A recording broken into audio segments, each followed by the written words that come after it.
장관님 고생 많습니다. 참 외교적인 이 사안에 대해서는 정말 시그널이 좀 명쾌하고 국민적 공감이 이루어져야 되는데 다들 아전 인수식으로 비춰지고 있다는 건 참으로 비극이고 아픕니다. 이런 생각이 듭니다. 이소부와의 외톨이가 된 박쥐 이야기가 있습니다. 그 박쥐는 이편 저편 이렇게 기회주의적으로 꾀를 좀 쓰다가 결과적으로 양쪽 다 신뢰를 잃어버리고 외톨이가 되었다는 이야기입니다. 그래서 오갈 데가 없어서 결국 그 동굴에 들어가서 어두운 동굴에서 친구도 없이 이 천장에 매달려 살았다, 이런 이야기입니다. 한국 외교의 현주소를 보면은 정말 신뢰를 잃고 외톨이가 된 그 박쥐의 길로 가는 거 아니냐, 이런 우려가 있습니다.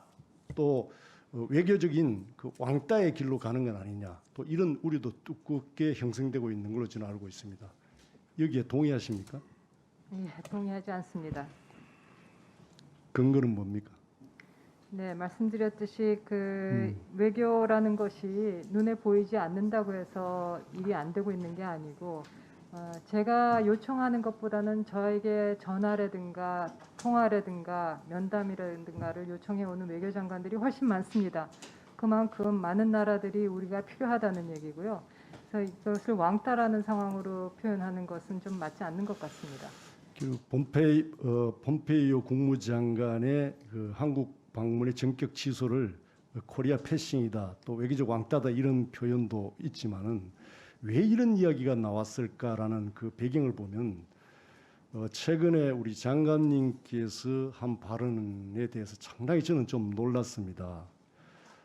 쿼드에 대한 소위 그 4개국의 그 안보 다자 협의체에 대한 우리 장관님의 생각을 공식화한 내용인데 좋은 아이디어가 아니다, 이런 말씀을 하셨는데, 저는 외교부 수장으로서 과연 그 말을 공식적으로 할 말인가, 특히 동맹국의 위치에서 이런 그 우려가 들고요.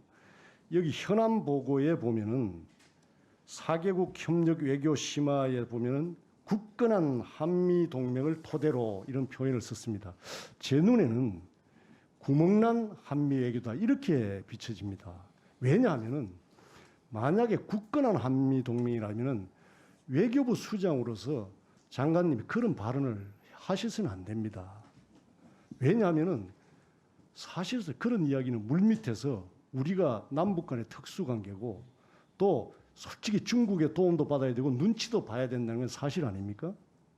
그러면 그 이야기를 물밑에서 해서 미국이 이해를 끈질기게 얻어내려는 그런 노력이 이루어져야 되는데, 그걸 공식화해서 바람직한 또는 옳은 아이디어가 아니다, 이런 표현에 저는 놀랐습니다. 그리고 여기에 대해서 미주 대사이신 이수혁 대사님께서 이제 우리가 선택을 강요받을 위치가 아니라 우리가 선택할 수 있는 것이다, 그래서 자부심을 가진다. 참 좋습니다. 시원하고 느낌도 좋은데 과연 우리 장관님의 그런 공개적 발언이나 주미 대사의 그런 발언을 보면은 뭘 선택한다는 건지, 정말 중립국이라도 선언하겠다는 뜻인지 한번 거기에 대해서 좀 해석이 많은데 말씀해 주시기 바랍니다. 네, 쿼드에 대해서 발언은 쿼드가 좋은 아이디어가 아니다, 이렇게 말씀드린 게 아니고요.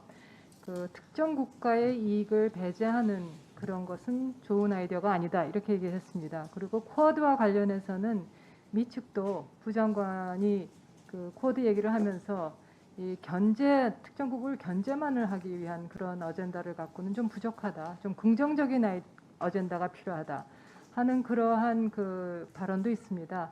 그래서 미국 측의 그런 발언, 또 말씀하셨던 그런 여러 가지 조율 가운데서 나오는 그 생각이고 그런 발언이라고 말씀을 드리겠습니다. 결국 우리가 6.25를 촉발시킨 그 원인에 보면 에치스라인, 즉 태평양 이 방위 전략에서 우리 한국이 배제되었다는 그 시그널이 6.25를 촉발시킨 원인이 되었다는 분석도 많습니다. 이번 그 외교장관의 그런 발언은 어떻게 보면 한국 패싱이라는 그 말 속에 신 에치스 라인이 형성되는 거 아니냐. 또 그런 불리한 그런 신호를 준 거 아니냐. 이런 예측도 있는데 어떻게 받아들입니까? 예, 전혀 뭐 그 역사에 대해서는 뭐 다 잘 알고 계시고 외교부로서도 그 우리의 그 아픈 역사에 대해서는 늘 꼼꼼히 생각을 하면서 외교 전략을 세우고 있습니다. 뭐 신 에친슨 라인 형성이라는 것은 너무 좀 과도한 해석이신 것 같고요. 말씀드렸듯이 이 동맹이 굳건함은 계속 그 미측도 확인하고 있고 이거는 미측이 조야에서 또 초당적으로 지지를 하고 있는 사안입니다. 그래서 확고하다는 말씀을 다시 한번 드리겠습니다.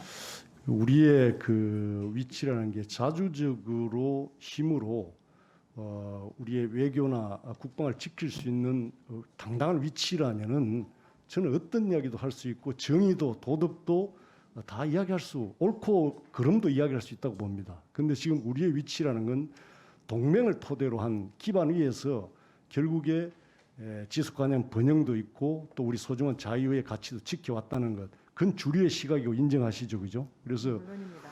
우리가 필로포네소의 그 전쟁사에 보면은 그 멜로스의 대화라는 편이 있습니다.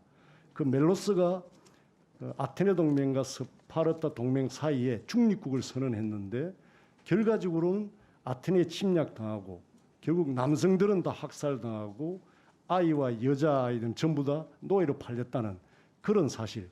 근데 약소국에서 옳고 그름만은 이야기하는 게 능사는 아닌 것 같다.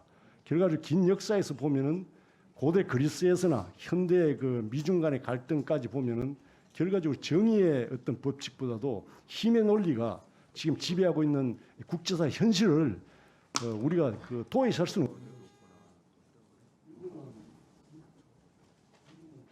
네, 1분 추가로 해주세요. 그래서 우리의 그 생존하고도 관련된다. 대한민국의 외교는 결국 분단이 이 강대국들의 이해관계에서 분단이 되었듯이 결국 이 문제를 푸는 것도 결과적으로 강대국 이해관계하고 얽려 있다고 봅니다.